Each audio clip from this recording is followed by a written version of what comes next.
अक्का पब्लिक को मालूम है कौन आने वाला है, तेरे को नहीं मालूम?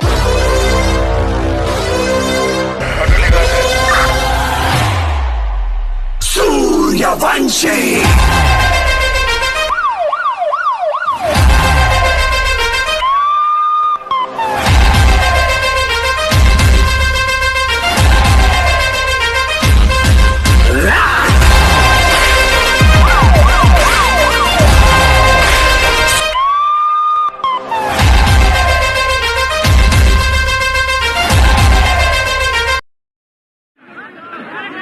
तो हम आपको मैं कोटि कोटि नमन करते हुए आप सबका हृदय से अभिनंदन करता हूं।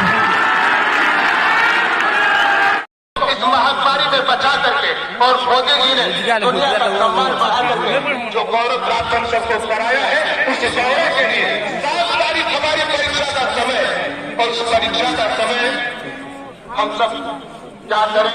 इस चुनाव के इलेक्शन एजेंट और चूंकि समय बहुत कम है, मुख्यमंत्री जी अब तक कोरोना में संभालने वाले हैं और इस नाते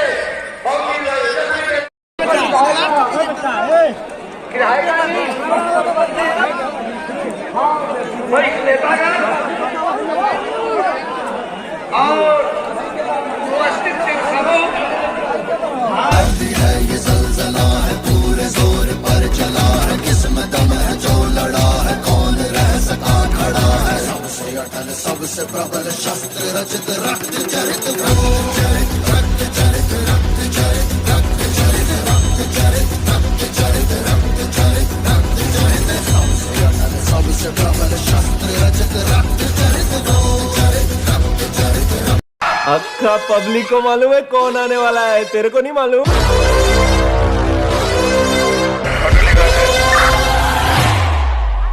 सूर्यवंशी।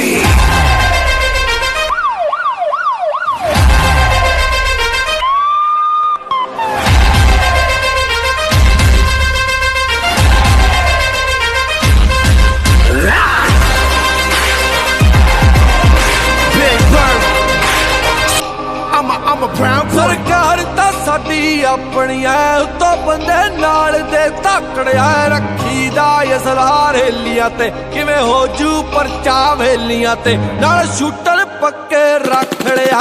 ਸਰਕਾਰ ਤਾਂ ਸਾਡੀ ਆਪਣੀ ਐ, ਉਤੋਂ ਬੰਦੇ ਨਾਲ ਦੇ ਧਾਕੜਿਆ ਰੱਖੀ ਦਾ ਅਸਲਾਰ ਹੇਲੀਆਂ ਤੇ ਕਿਵੇਂ ਹੋ ਜੂ ਪਰਚਾ ਵੇਲੀਆਂ ਤੇ ਨਾਲ ਸ਼ੂਟਰ ਪੱਕੇ ਰੱਖ ਲਿਆ।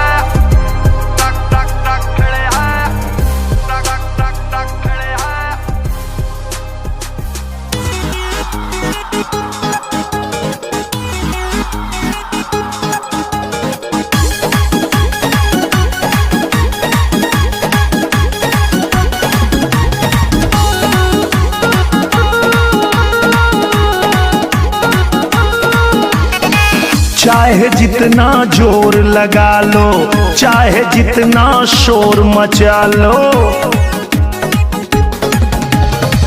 चाहे जितना जोर लगा लो, चाहे जितना शोर मचा लो, जीतेगी बीजेपी ही। आएंगे फिर योगी ही, आएंगे फिर योगी ही।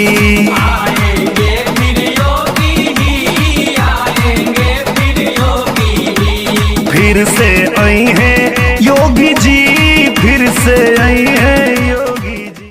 स्वागत है योगी जी का, स्वागत है। आगे से देखो देखो कौन आया, देखो देखो कौन आया, देखो देखो कौन आया।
आपको बलिदान करने की धरती गहमर को मैं कोटि कोटि नमन करते हुए आप सबका हृदय से अभिनंदन करता हूं।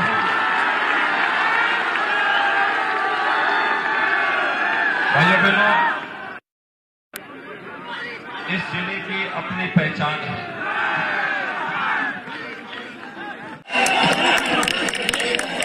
और आपने देखा होगा मीठे मीठे बोलना आज से नहीं, त्रेता युग से आपका इतिहास जुड़ता है। महाराज गादी का यह राज्य था और उनके पुत्र महर्षि विश्वामित्र को जो अपने यज्ञ की रक्षा करनी थी, वह यज्ञ केवल कर्मकांड नहीं था, वह यज्ञ राष्ट्र रक्षा का यज्ञ था। और भारत का कर्मकांड भी राष्ट्र रक्षा का माध्यम बनता है। यह महर्षि विश्वामित्र ने उस कालखंड में रावण के आतंक को देख करके तय किया था, और जिसको संत तुलसीदास जी ने भी कहा कि गादि तनय मां चिंता व्यापी, हरि बिनु मरहि न निश्चर पापी। राजनीति के भी जो लोग भ्रष्टाचार राजनीति को फैला करके, राजनीति में जिन्होंने माफियावाद को फैला करके बेशर्मी के साथ आज आतंकवाद का समर्थन कर रहे हैं, इन सभी को जवाब देना है। तो भाइयों बहनों, हम सबको भी महर्षि विश्वामित्र की राष्ट्र रक्षा यज्ञ के इसलिए सहभागी बनना पड़ेगा, और इसीलिए आज मैं जवानिया में आप सबका आह्वान करने के लिए आया हूं। भाइयों बहनों, याद करिए, जब मैं आपके गाजीपुर की चर्चा करता हूं, याद करिए क्या क्या स्थितियां हो गई हैं, क्या कर रही थी पिछली सरकारें। उन्हें गरीब की चिंता नहीं थी, नौजवान की चिंता नहीं थी, अन्नदाता किसानों की भी चिंता नहीं थी, उन्हें महिलाओं की सुरक्षा की भी चिंता नहीं थी। उनकी संवेदना इन सब की नहीं प्रति नहीं, बल्कि उनकी संवेदना थी पेशेवर माफिया और अपराधियों के प्रति।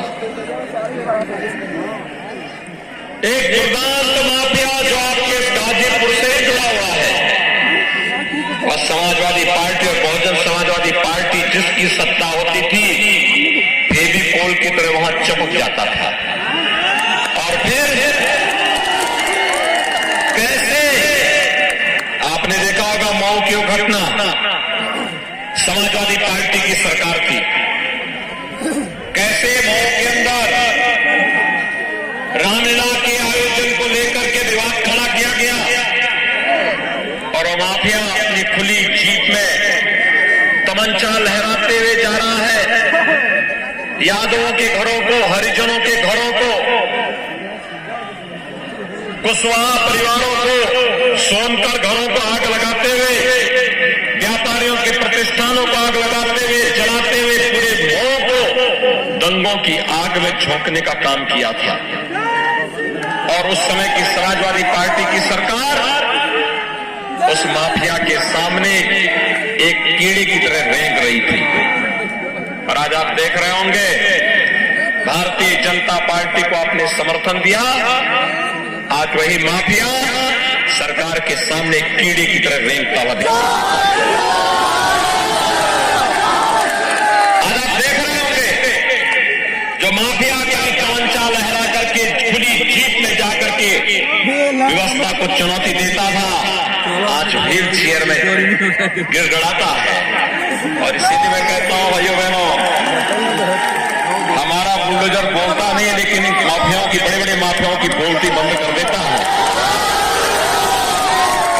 आपने तो बुलडोजर यहां भी खड़ा कर दिया है।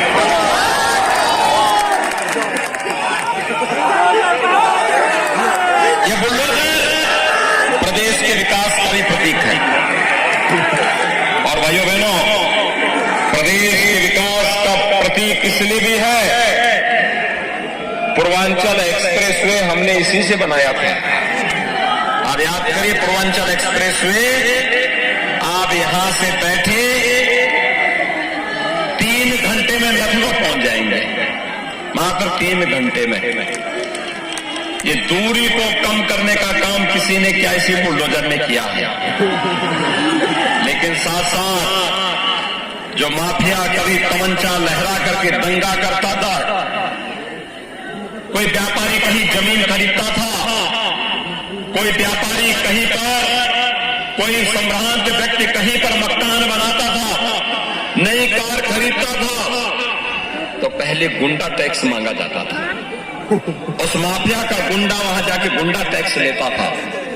आज गुंडा टैक्स नहीं, आज घुटनों के बल से टिका करके व्हील चेयर पर पहुंचाने का काम भी किया गया है।